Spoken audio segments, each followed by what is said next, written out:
Alright, quick little update. I'm going to try to make it as quick as possible.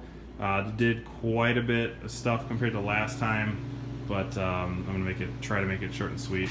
This light's starting to go dim on me. So the downpipes are on the turbos, and they're wrapped. The turbos still need to be adjusted a little bit, but yep, the driver's side runs through there and then runs down, and it has a V-band, so I can connect it to my exhaust system. The passenger side, let me go around here. The passenger side, there really is no room. As you can see, it would hit the water neck or get really close to it, and then I mean, there's no room. It might look on the video, but there's no room for even a 2.5 inch there. I tried, I could not make it work. So I just snake it underneath and outside. It comes just outside the wheel shroud, the tire shroud. So what I'll do is just notch it, and this will just slightly stick out of the tire shroud, and then that goes down there, and that's V-banded, connect to the exhaust system I make. This I'm gonna have to figure out. It's just not gonna work.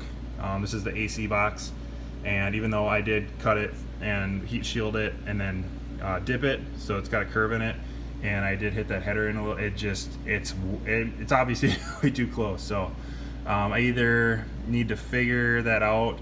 I might, worst case is I could actually cut this header bar off here.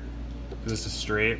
I could cut that, and that curve, I could bring that curve in more and bring it closer inside, and then, you know, like, so it comes like this, comes out here, and then comes back a little bit.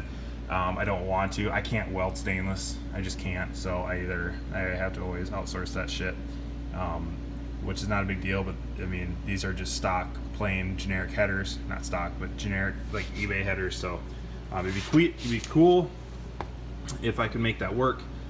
But yeah, that's definitely not going to work. So I got to do some more research to see if I can figure that out. Maybe something aftermarket where I can just delete this whole box area, or at least just flatten it, and then at least I have heater.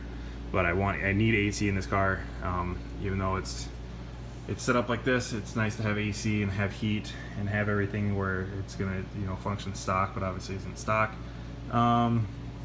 Here's the intake for the turbos. So just sitting in there, but you can see it. This corner comes in there. I took out the overflow box. There is a burp box that sits up here. I don't know. I need to look at the diagram. I don't know if I'll need that actually, because this radiator has the radiator fill. The normal Corvettes don't have that, so you actually fill it up in the burp box, and then it runs down here.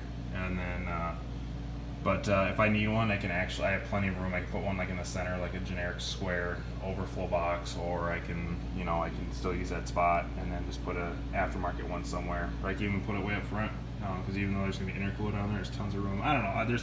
There's a few places I could put it, so I'm not really worried about that right now. Just trying to get this shit to fit. Serpentine system is set up. The belt should be here tomorrow. It's a 68 inch, so hopefully it's large enough. And then I have just a generic tensioner on there. This saves a lot of space compared to the truck one. Truck one's bulky and it comes out further. So this did get away from the turbo, and that was about 60 bucks. I cannot find a company that makes a tight alternator bracket like the one I have here. I just made this one. It just bolts up here. I got a little spacer there, because I was just trying to figure out where I could space it. But it goes there. The rod runs down there, connects to a 1/4 inch plate of steel that's bolted to the head, and then that's also bolted to the head.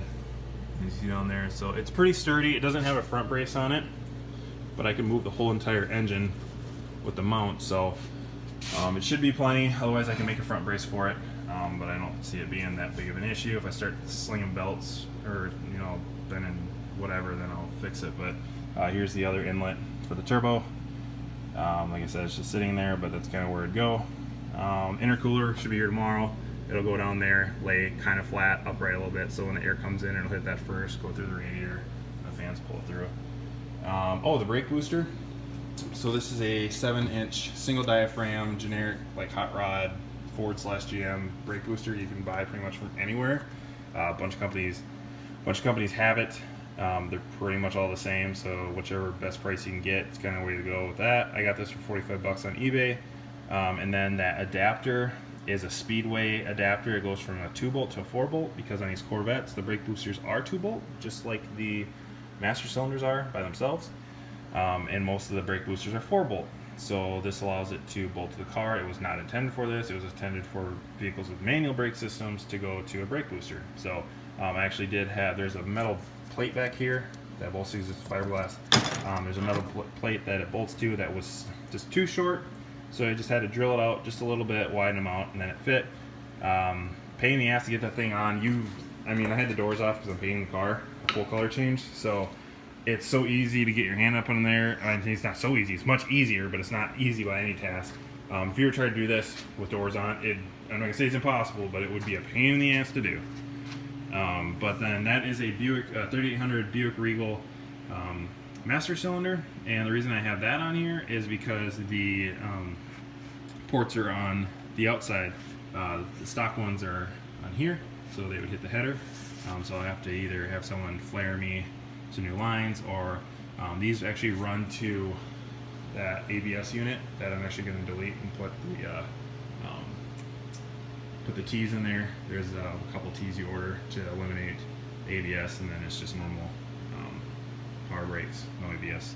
So I'll probably do that, and then there'll just be some short flexible lines, brake lines.